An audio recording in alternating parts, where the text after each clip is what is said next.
আসসালামু আলাইকুম, কেমন আছেন সবাই? আজকে আমি রান্না করতে চাচ্ছি হান্ডি বিফ। তাই এখানে আছে কিছু পেঁয়াজ বাটা, 1 কেজির মতো মাংস, কিছু লবঙ্গ, দারচিনি, এলাচ, গোটা রসুন, আদা বাটা, সরিষার তেল। এখন আমি মাংসগুলোকে পাত্রে ঢেলে দিচ্ছি। এর মধ্যে আমি দিচ্ছি পেঁয়াজ বাটা,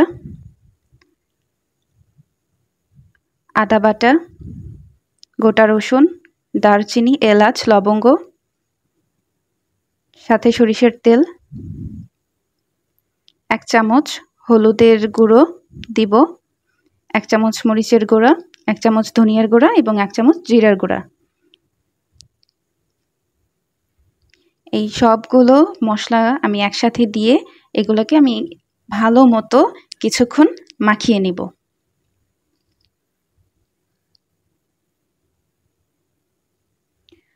লবণটা আমি দিতে ভুলে গিয়েছিলাম, তাই লবণটা দিয়ে আমি এটা আবার মাখিয়ে নিচ্ছি। সুন্দর করে মাখিয়ে নিচ্ছি।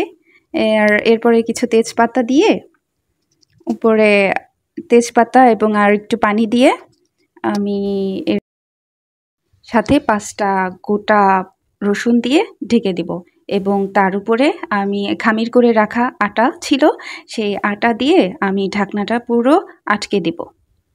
এই যে আমার রেডি। এখন পাত্রে গ্যাসের চুলায় বসিয়ে দিয়েছি। 45 মিনিটের মতো আমি রান্না করব এবং রান্না শেষে এই তো আমার বিফ গার্লিক বলতে পারেন।